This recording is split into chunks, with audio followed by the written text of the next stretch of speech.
Good morning and welcome to the Eclectic Radical. As always, I'm Chris Richards, the Eclectic Radical. With me after a long time gone, it actually occurs to me that we have not done a show together since Biden was president. Has it been that long? It has been that long. Biden was president the last time we did a show together. My good friend, my longtime friend and correspondent, my former co-host Renee Johnston of Black Liberation Media. It's Sundays with Renee today, I guess. You get a little jingle. Hey, the one thing that's nice about people I've worked with a little going on to bigger and better things is it's really nice to have them back and say, "Hey, you've done a great job." I appreciate it. It's been too long. I gotta do better so that we don't go so long without chatting. I'm always great to chat as much as possible. I'm also really proud of you and understand why bigger platforms than mine make more sense. I appreciate it. I'm glad it didn't. It's weird, because it wasn't really the plan at all. Yeah. Even that the show has done so well was not even in my realm of consideration. It just never even. What has happened was not on my bingo card. There is a serious dearth of smart Black women with good politics in media.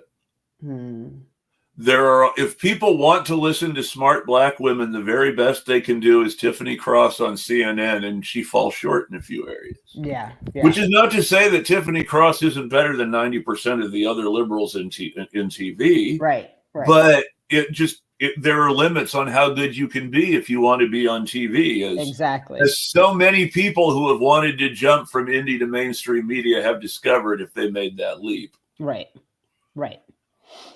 So, it's always tricky when you're doing whenever you are on mainstream, I just don't think it's ever going to be possible, not with our current structure, our current political structure. I just don't think it'll ever be possible to be 100% honest. It's a good thing Joy Reid got fired, or she'd be on the top of the antifa.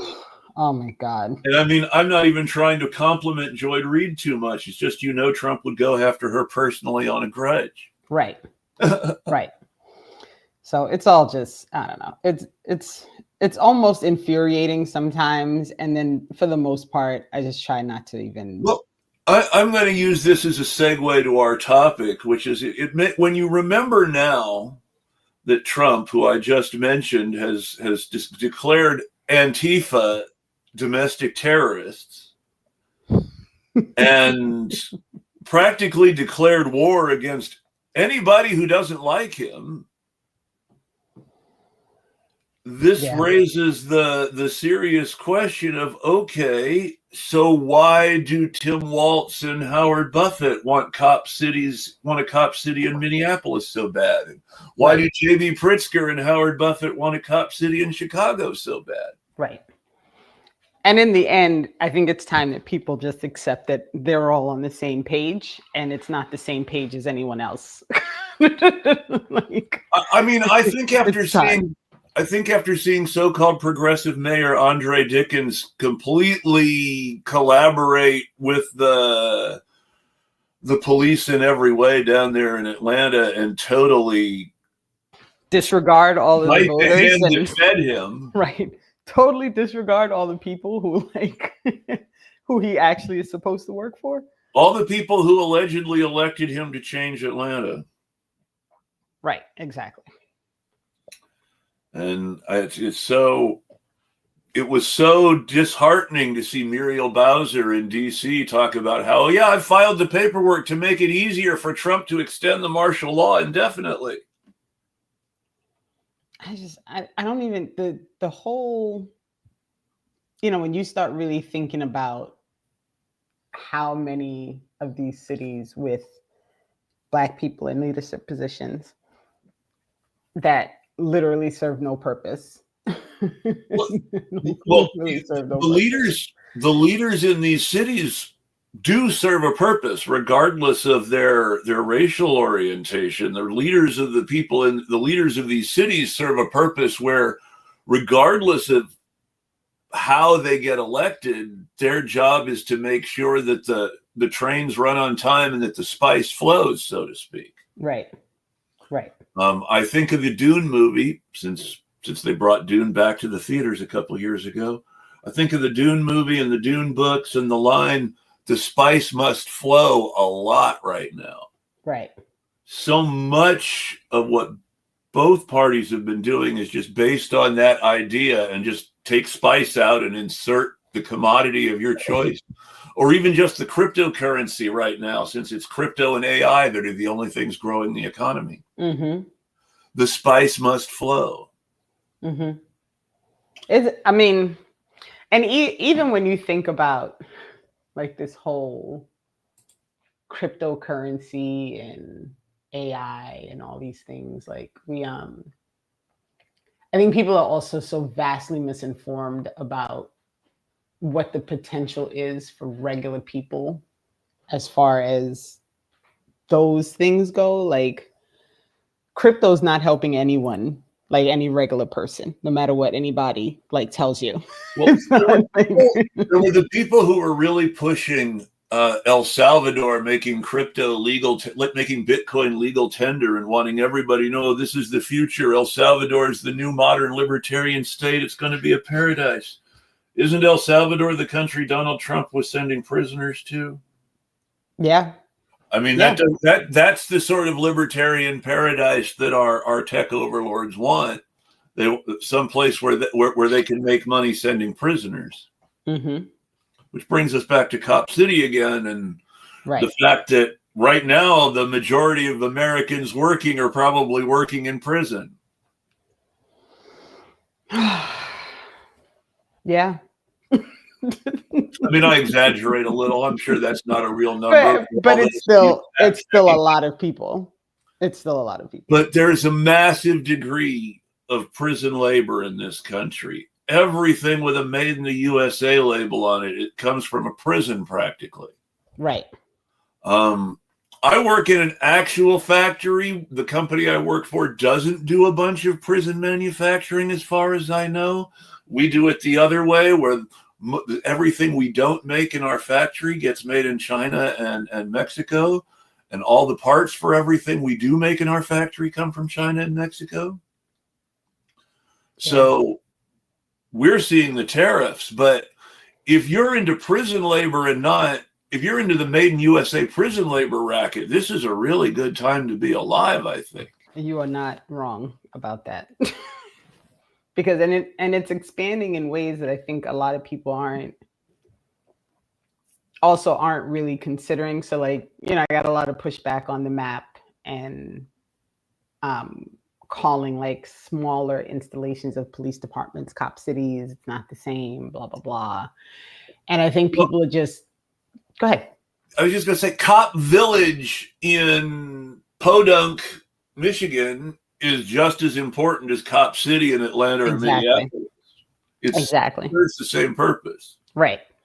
So when you think about how expanded the surveillance, the policing, the prisons, the connection to military bases, those connections of military bases to bases outside of the country, like it is connections to Israel, let's say, since that's connected to so much of the repression in this country. Mm-hmm. Mm-hmm. And not just Israel. Like in doing research for different things, I didn't realize that the largest military base outside, like internationally, Germany. Korea. Oh yeah, so Korea is huge too. There's also Humphreys base. There's also a huge Marine Corps installation in Okinawa. Yep, and the largest Air Force base is somewhere else too. I can't remember which country it's in right now. It might be maybe Turkey. Turkey would make sense. I know that the big one used to be the one in Iraq that technically we're still holding on to, but technically is supposed to be handed back to the Iraqis. Right. And Bagram was pretty big, and Trump wants to get Bagram back, supposedly. Right. So I don't know. I just, I look at all these things, and so Black Alliance for Peace did a really, really intensive connection. Actually, I'll drop it in the chat because it's such a it's such an extensive map of the militarization zones. And shout out to Black Alliance for Peace. My map was one of the initial things that they used when they started to build out this huge database, and it's so extensive. And I actually need to go into my website and just direct people to that map. But it's just when you really see how overwhelming the amount of the expansion of the police state, it's just so big. There's just so much. And so things like renaming, the Department of Defense to the Department of War, it's not surprising when you look at the amount of effort and work the government is putting into expanding this process. You know what I mean? Expanding both internal and externally from the nation. It's totally out of control. It's totally out of control. It's taking a while to load. Oh.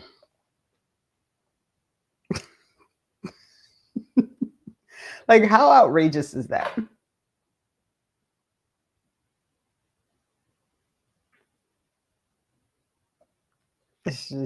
It's just too much. It's too much.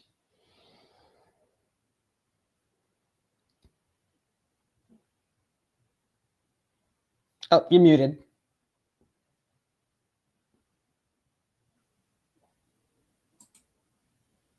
I look down here, and it's funny how sort of out of date this is. Now, I'm sure this Cheyenne facility is there because of national security stuff around Cheyenne, Wyoming, sure. Mm-hmm. But it's this spot on the Wyoming-Colorado border, it's like they're trying to make sure the hole in the wall is warded against cattle rustlers or something. Mm-hmm. Yep. It's a lot. And, I think people... Does Idaho need this much policing? This is a lot for, the Boise urban area. It's a lot. It's a lot.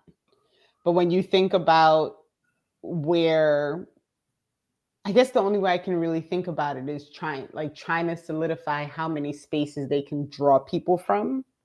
Right?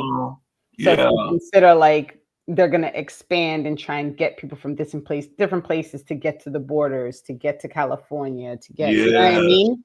Yeah. So in my head, that's why it's like that. Well, no, I'm looking down here at all this stuff in Southern California, especially, out here in the desert. All this stuff in the desert, you could fly helicopters to the border like finger snap stuff. Mm-hmm. So that makes sense. And of course, all this stuff, a lot of this stuff in the desert is near the border. I see. Right. Okay. So I highly recommend folks, check out that demilitarization campaign through Black Alliance for Peace. They've got a whole team on it now. So this is good because I can stop. I can stop tracking it.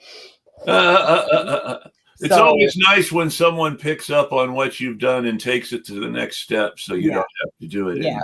And it's literally been waiting for people who have the time and the resources and the energy to keep and obviously this all hasn't happened just magically since Trump took office in January of this year. Right.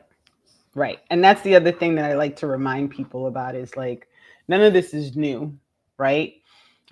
When I started doing the research for that map, I found a few spots that even dated as far back as like 2017 they opened, which means they were in process prior to 2016.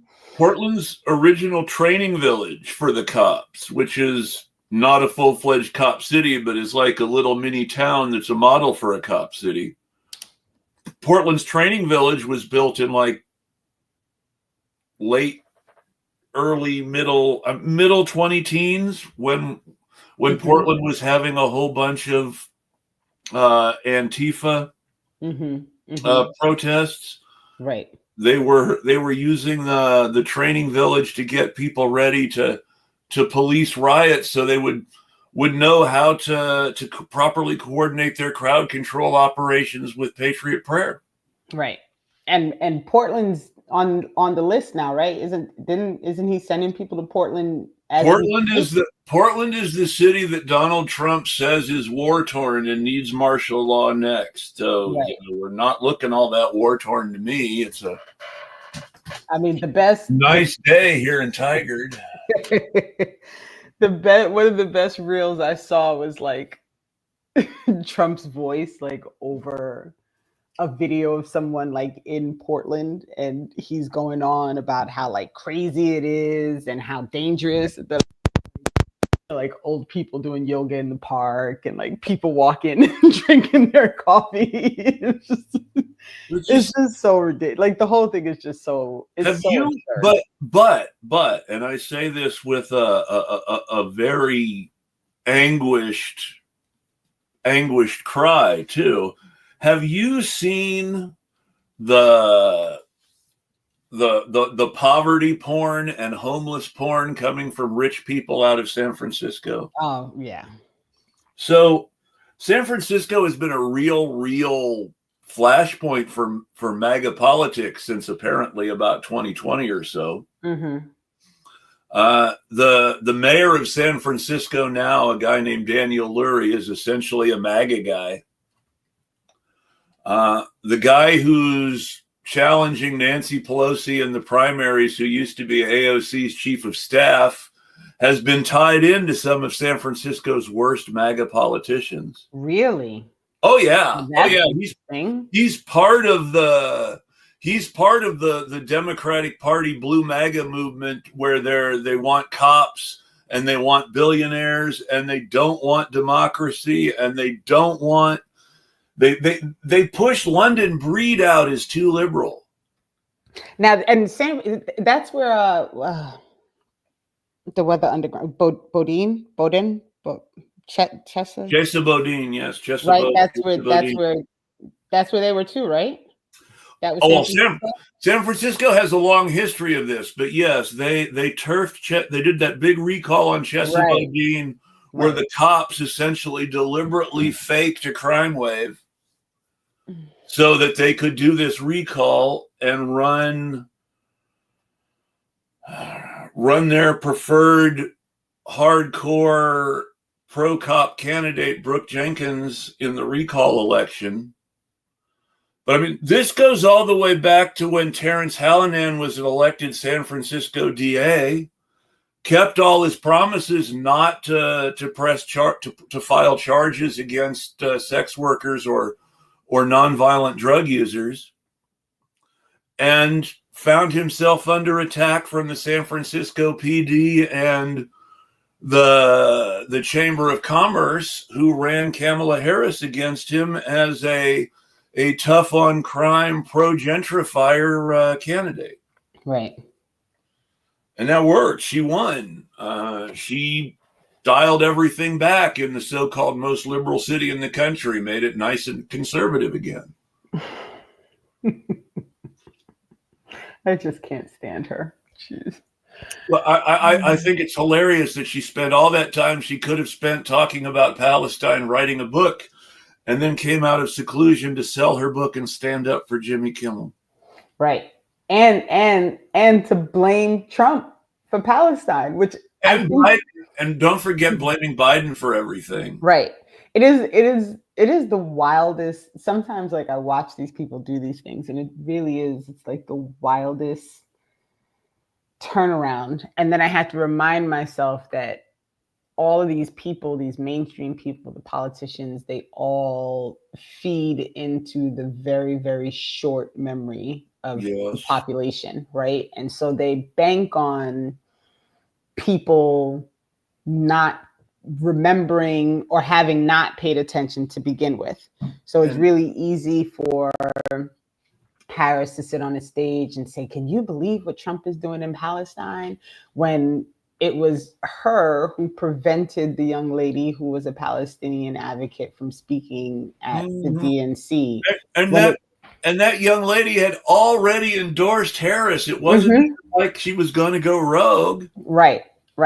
When it was her who shouted down Palestinian protesters at her rallies. Like this idea that like, you know, she had a better idea, but like nobody would listen to her. It's absurd.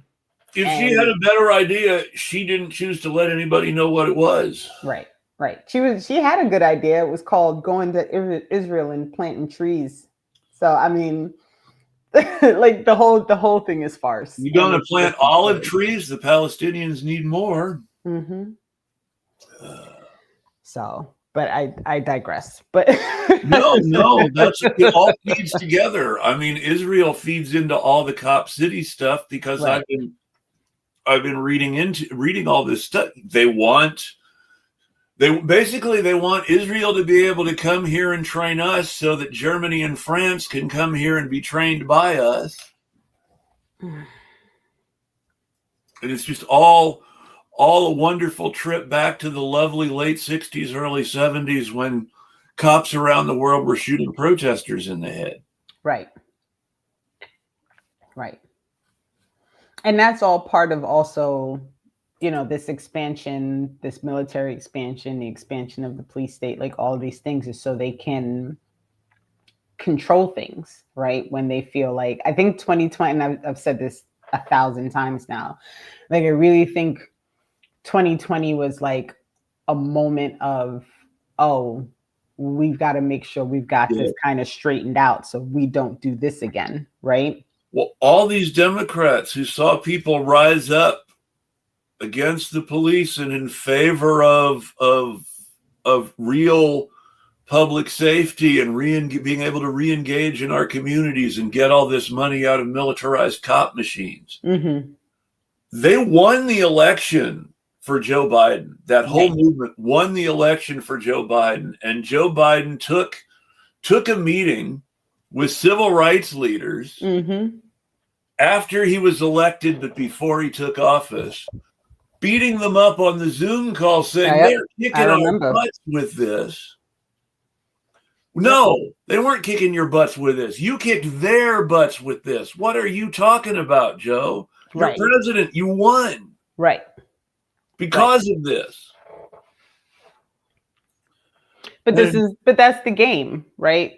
Like that's the game. We say whatever in the course of like, you know, doing their whole election cycle. And then I really think, you know, one of the really important things to understand about Republicans is that people like Marjorie Taylor Greene or Mike Johnston really do believe their own bullshit. And I think the real danger of the Democratic Party is we've reached this world where these liberals are so deep. It's not even just that they're lying to us anymore, but they're so deep in their own world of consultants and paid for white lies that they don't know the truth. They believe their own bullshit. You think it's that? Like you can read in the book, maybe it's Kamala Harris, maybe it's her ghostwriter, but you can read in the book where they're talking about how proud of how she navigated her speech about both Israel and Palestine at the DNC. It's like she's patting herself on the back for making a specific element of the media like her, because she really believes that specific element of the media is who everyone listens to. And I think 2016 broke that illusion completely in half, but I believe Democrats somehow still believe it. Yeah, you're probably right. But I think one of the things that I really, and I struggle with this not only with politicians, but also with like regular people, like how much of this is an intentional disregard of information and an intentional ignoring of things versus what is it the guy says? What is it the guy says? I can never remember who it is, the quote, but there's if your paycheck depends on not understanding something, you're never going to understand. Right. Or you're never going to admit that you understand. Exactly. Right. And so how do you like that differential of like, because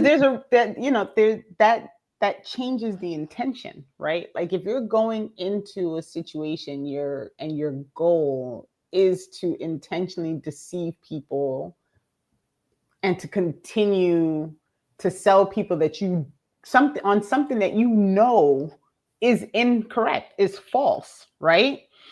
That to me is a little more insidious than like, it's like all these economic reporters, all these business reporters, all these people concerned about the rich-poor divide. Now, you and I know that the rich-poor divide is because capitalism is a system that rewards the wealthy by making them richer in order for them to make things happen for the rest of society. Right. Which is ridiculous. You're incentivizing the needs. You're incentivizing the entire needs of humanity around profit in a way that completely destroys any hopes of meaningful human society. Right. But you can never have a conversation about how, wealth is only necessary because of poverty. And poverty only exists because of wealth in a situation where billionaires own all the media platforms. Right.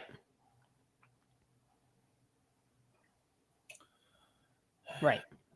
And they need cops because we're all talking about how poverty is the only reason wealth is necessary. And wealth is the only reason poverty exists. We talk about all this transfer of wealth from the bottom to the top. So, of course, they think they need cops. Right. Which still, I'm like, how are we still in this space where people think police it's not even real control? It's the illusion of control. It's some wealthy person feeling safer because a cop shoots someone. Right. I'm getting passionate and dominating the conversation, but I really want to ask if people have thought about that. I mean, we literally have a society where the police kill people so that comfortable people can continue to feel comfortable. Right. What does that say about us? Yeah. I mean, we're in a rough situation right now, and it's mostly because we're all beholden and at the mercy of the people who just don't care. Like their focus and their I do believe you finish. No, I was just gonna say, like, it's all about their profit. Like that's what they like. We're not, so I guess not caring is not the right term for it, because they care about their money and they care about their position and they care about their power and they care about their things. And they care, so much so that countries in Europe are sending warships to protect the Gaza flotilla because of a general strike in Italy that brought even their right-wing fascist government to heel. Right. I said the words general strike, by the way, folks. That's for a reason.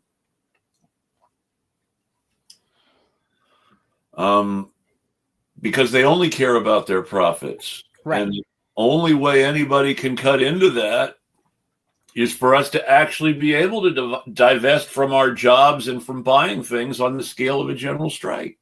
Right. And that's the only thing. Like, if for all jokes aside, like, I'm not a big Jimmy Kimmel fan. I don't watch the show at all, and I really don't care about like these like nighttime TV, whatever, like these night shows. I don't watch any of them. But he was correct in like saying like this is a little crazy, don't y'all? Like, this is crazy that this happened. Yeah. And in the end, they had to put him back because people stopped paying the money. Like, people were like, "Oh, we're not doing this," right? And so I think if anything, that proves that there is leverage that's available, right? There is a thing that people can do that will force advertising, right? Advertisers who rely on people seeing their spots, whether on television or YouTube, were feeling pressure from. All right, so they're going to talk about Nepal in the chat, and I don't know, and I don't really want to talk about Nepal because we shouldn't pretend we know what's going on over there. But I have to mention it. Okay. Yeah. No, I don't know enough there either. So Ari, Nepal. I just have to bring it up because people are talking about it. Mm-hmm. What was it in Nepal that has been having the populist uprising and Western-backed color revolution? And, we don't know that. We know that there was an actual radical student movement that took over, that actually began it, and that Western-backed, we want the king back, suddenly jumped on the media and said, oh, they're protesting because they want the king back. Doesn't look like any of the original activists that wanted the king back. It's worth noting that Nepal is already pretty pro-Western and a dictatorship, so it's not like there's some massive enemy to beat in Nepal. I think it really is just a matter of opportunism. There was a real uprising. We don't want corruption. We want these dictators out. And then the Western-backed people come in and say, well, we want the king back, like a monarch has ever solved corruption problems. I don't want to say more about it than that. It's obvious. Yeah, and it's going to be another one of those things where we are likely never to fully know the truth until something else happens. But, geopolitically, politically, it's weird. It's hard to see how anybody really benefits from it, except maybe India. India. That's a good point. There's a lot of India versus China stuff going on in that part of the world. Right. That honestly has nothing to do with us, except that lately we support India. Right. Right. So, yeah, I don't know. I feel like all the time there are things that are happening internationally.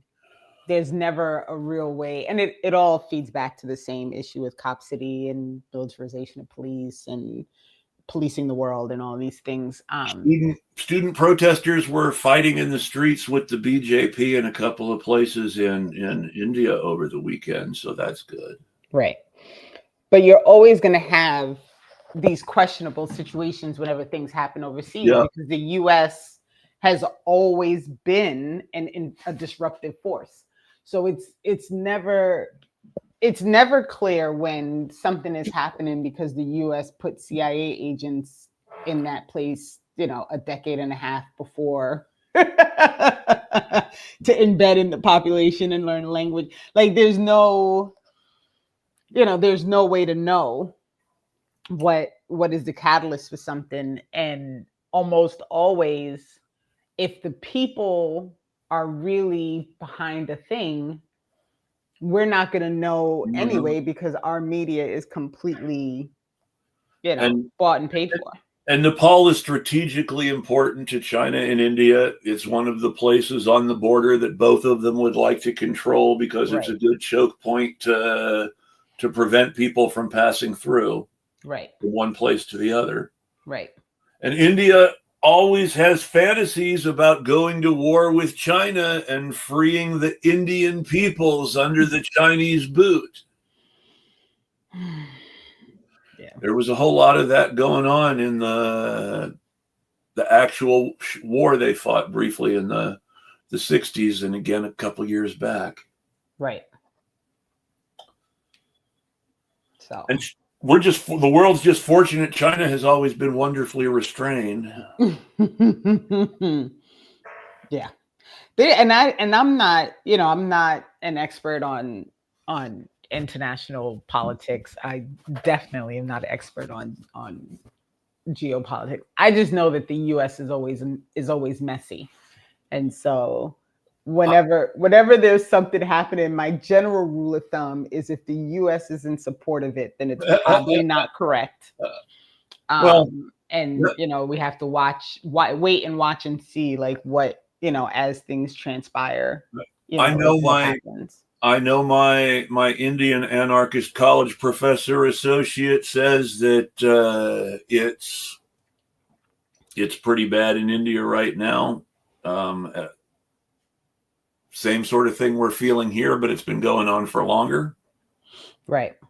Modi has a lot in common with Trump, and he's got it's the same marriage between cops and churches, just a different religion. Right. Right. It's and the disparity, like to have so many people who don't have, with the size of that population, to have so many people who don't have, like, it's just like, I look around at all places and I just, for the life of me, cannot comprehend how so many people can be okay with an entire percentage of their neighbors and their communities not having stuff. Liberalism is a hell of a drug. It really is. Because we've got people in India. India brags about being the largest democracy in the world. Mm-hmm. And the argument to which the actual level of democracy present has been there is very fluid. Right. Israel has always had a problem with colonialism before neocolonialism in the first place, and the neocolonialism has been horrible. Right. And people, I was had a funny experience this morning. So, I have a sweatshirt that looks really like pretty and colorful. It's got all the colors and things, but it says Israel is a colonial state. Yes. Right. I love my sweatshirt. It's super comfortable. That's a great sweatshirt. It's a great sweatshirt. And so I was walking my dog this morning in my sweatshirt. I'm like on the phone with my mom, and I see this guy like jogging and like pushing his little, he's like two kids in one of those like jogger stroller things. And so I wasn't really paying too much attention to him, but he like crossed over like a two-way street that is like kind of a through, like a fairway in my town or whatever. And all of a sudden I was like, did I just hear that? He waited until he crossed the street and then started to boo, like yell boo. And I was like, first of all, you were like 3 feet away from me and you didn't have any ability to like say something or do something. Hey, you waited until you got across the street, and like, I'm gonna live in his head now for the rest of the day because he feared for his life. I say that with a little bit of sarcasm, and obviously you and me, we're friends. We're going to find that funny. But when I say he feared for his life, I don't really mean it as a joke. I mean, he's a racist fucker. Right. Because I can't, this can't be talked about enough. It's like people see homeless people or black people or disabled people or Latino people, and their reaction is, this person shouldn't be around me and I want to be farther away from them. Right. You see it all the time in the way they talk on both conservative and liberal media. You even see it in the way people talk in so-called leftist media sometimes. Right. You see it in the way that they're these white people who just can't take the words anti-woke out of their mouth. Right. But it's all the same thing. They think anybody who fits into these otherized fear categories is going to kill them for what they have. Like the poverty porn I was talking about in San Francisco that helps these right-wing billionaire-backed politicians so much, where all homeless people are drug users. Drug users automatically means violent junkies. Violent junkies are criminal threats to the community who make us all unsafe. Ergo, we need more cops. Right. And it's just this complete ignorance of the reality that the rest of us live in. Right. It's like, I don't want my disabled friend shot by cops. I don't want my homeless friend shot by cops. I don't want my black friend shot by cops. I don't want to be shot by cops because I have a beard. Right. I'm old enough to remember that. I mean, what are we trying to go back to? Exactly. Like, what is the goal here with all of this? And even like, I was really thinking to myself, like, what did you gain just now?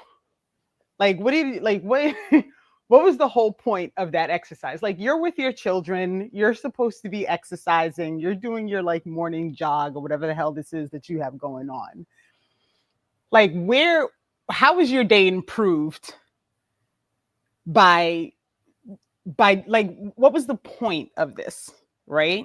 And on top of that, like, it's not even like a real confrontation. Like, you waited until you were across a busy street. Yes. And I don't even know if he realized that I heard him. Like, So what do you change? Like, what do you think you're going to change by behaving like a jackass while you're running with your two little children? Free speech. Right. Except, they don't care about your free speech. They won't yell at you for your shirt, but their free speech really matters. Right. And so the whole thing is just... You can't yell at them for their shirt. If you yell at them for their shirt that says, I love Israel, you're a bad person and a bigot. I'm problematic. Right. Yes. Right. But if they yell at me for my shirt that says, take Ben Shapiro off the air next, then I'm supporting terrorism, even though they talk about how all sorts of people are violent threats that people need to defend themselves against all the time. Right. And if I don't cry because the racists...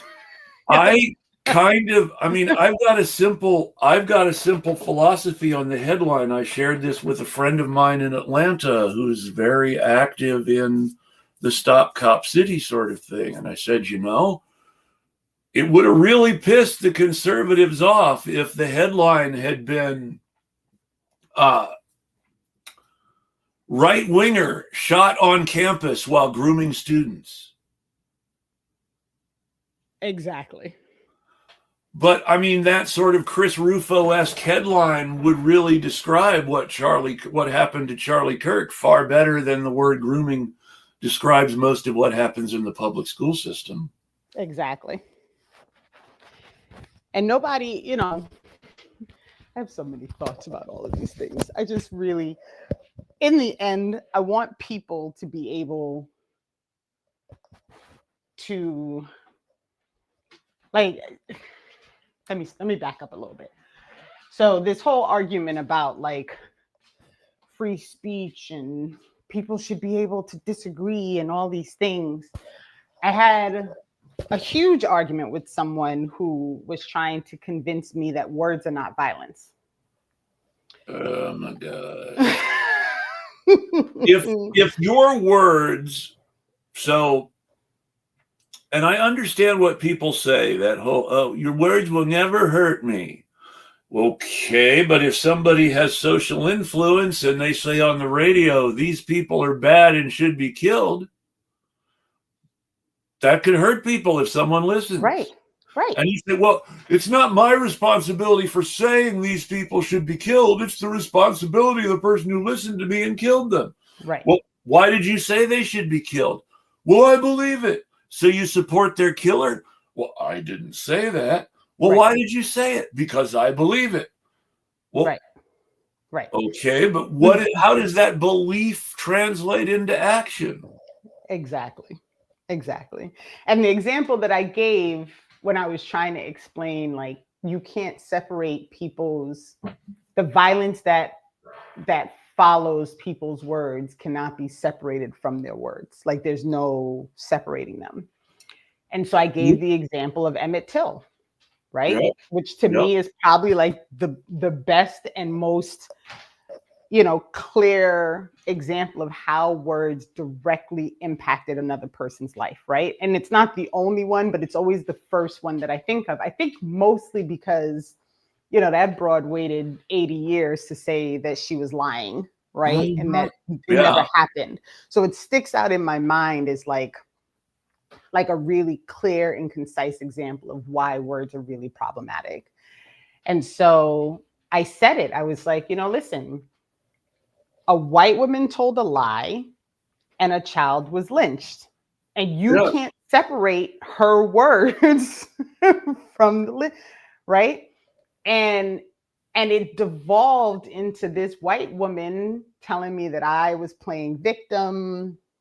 And so, so now I know, like, this whole argument that we're having is not really about like her belief in free speech. It's really about her wanting to control my behavior and my decision that she's not going to control my behavior. So you're not going to tell me how to respond to things. Because I'm an adult and I don't have to do anything the way you want me to do it. And the caucasity of this woman to like be on this tear about, me not being coherent, and, all these things. And in the end, she's just a liberal and she's a racist, and, and she was just mad that I had the nerve to respond to her. I'm glad you mentioned the word coherent, because that's another really popular thing, is try to cast somebody who disagrees with you as somehow nuts. Right. I mean, they really played that hard with the Trump administration in 2020. They really played that hard. Mm-hmm. And they won nothing from it. And yet,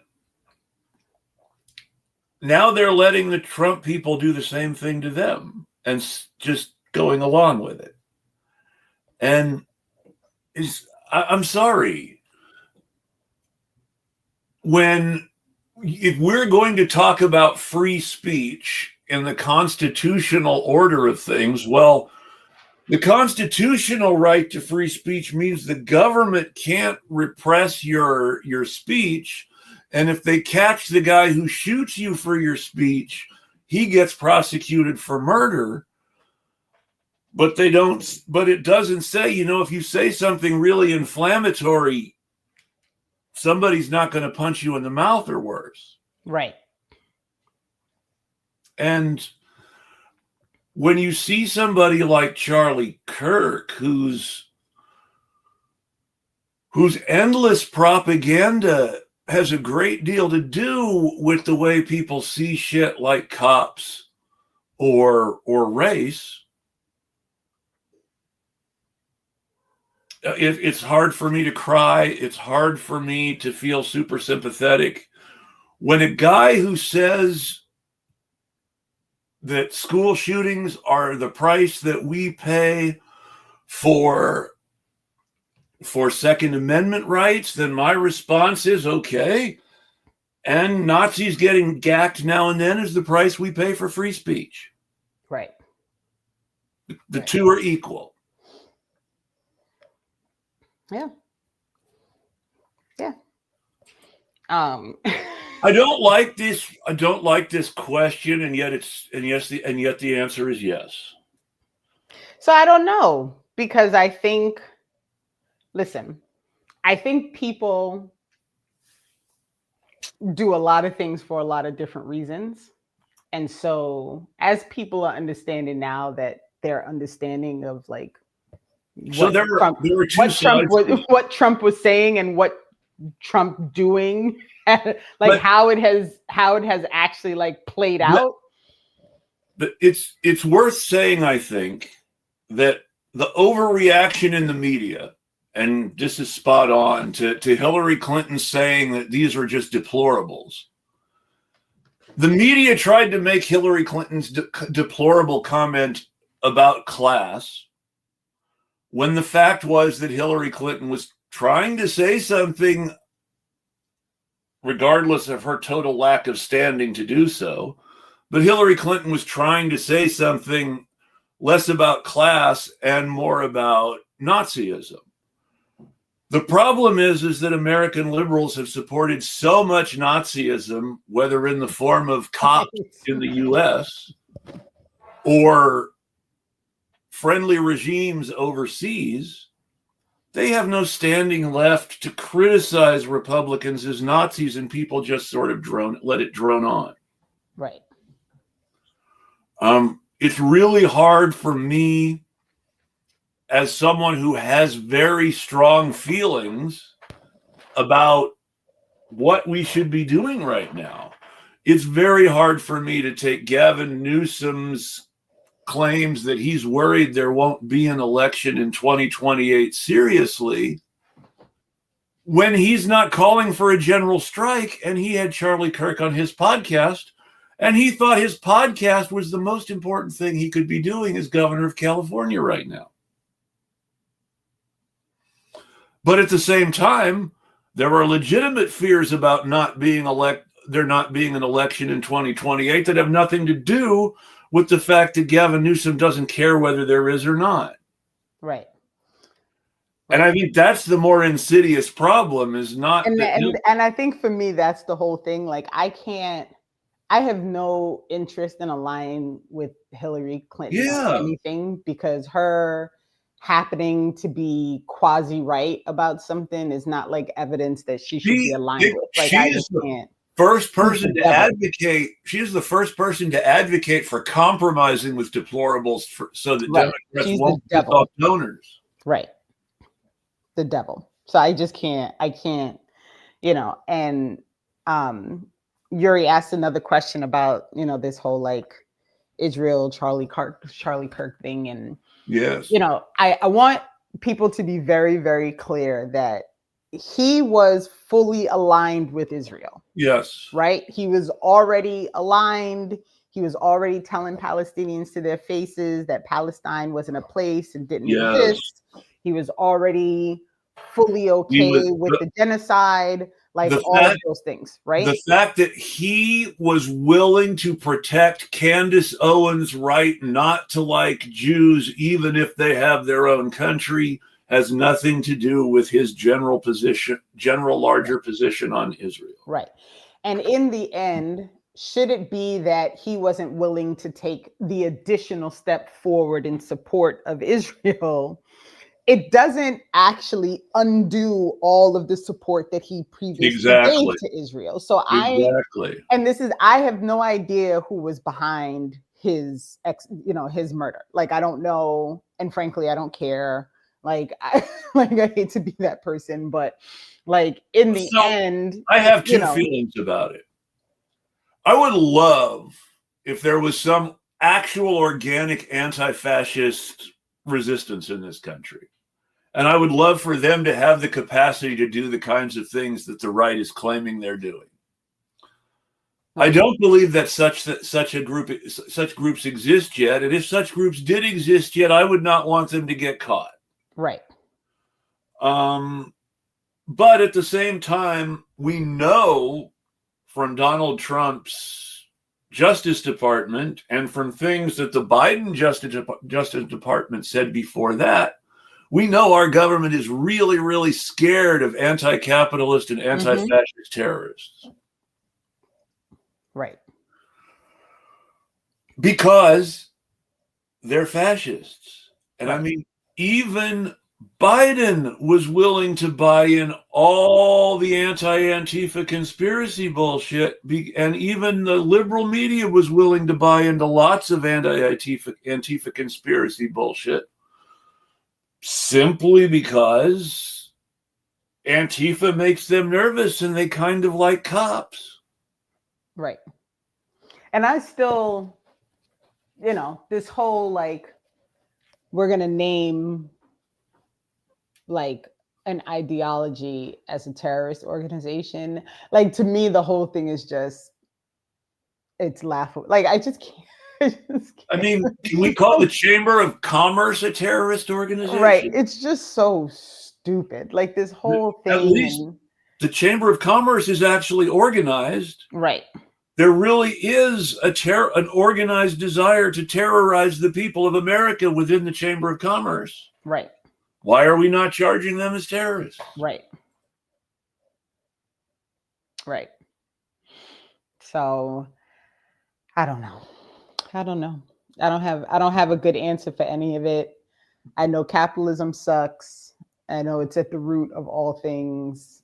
And so we have to find a way to expose capitalism as the beast that it is. So I love this line, because this is the sort of thing that, the sort of edgy anti-woke left who kind of don't like Antifa would say too, that Truman was an Antifa leader. And again, I know Jim is joking, so I'm not going to put Jim too much in that populist camp. But at the same time, ask the North Koreans if Truman was anti-fascist. Right. Because whatever one decides to believe about the North Korean government these days, we put a fascist in charge of South Korea and gave him military assistance to genocide half the country. Right. And that was Truman. Eisenhower wanted to stop the war. Eisenhower was so scarred by the Korean War making another big war possible that he actually thought CIA would be better than wars. That led to all sorts of other trouble. But. Right. Oh, well, Chris, I have got to start wrapping. Any final thoughts? Anything to promote? Oh, well, I mean, we'll be back on Saturday. Yes. This Saturday we have Brian Quoba coming back. He wrote a book on Hubert Harrison that is excellent, because I think, like most people, they probably aren't aware of who Hubert Harrison is. I know I didn't have a whole lot of information, and as per usual, when people are truly about the trying to promote Pan-Africanism and understanding that this is like an international fight against capitalism and imperialism, they get written out of the history books. So the last time Brian was on, we did not even get to socialism because we were talking about all the other things. And so he's coming back because Hubert Harrison was a huge part of that that socialist movement. And so we're going to continue that conversation. So that's upcoming. Someone keeps killing all the Pan-Africans and then claiming that people who are backing off on their security commitments to France to make new security commitments with the U.S. are the real Pan-Africanists. Right, exactly. So that's what I've got. But so the goal is for this not to go so long again. I'll work on it on my end, and I will We'll figure it out. The trouble with this medium in general is that we all love to talk and listen to people, and it just has this way of getting out of control. Right. But it was great talking to you. Thank you for the invite, as always, and we'll be in touch soon. Thank you for joining me, Renee. You have a great Sunday. Everybody else, thank you for joining us. For my basic wrap-up, I just want to go ahead and say, as always, you can follow us here on YouTube. If you enjoy the show, mash the like button, mash the subscribe button. Share this on your preferred social media. The more people see it, the better. Right now, we're having a hard time keeping the channel open. We really need it. I'm a one-person operation. We need YouTube subscribers. We need Twitter followers. We need Substack subscribers, and we need patrons. The patrons is the big thing. The show is still just paying for itself, but I don't know how long I can keep that going without growing the patron community. I really appreciate everyone who's been paying, but we need some new blood and to keep things going. If you want to support independent media, please help me get paid for what I'm doing and to keep an alternative to Meet the Press on the air on Sunday mornings. Thank you very much.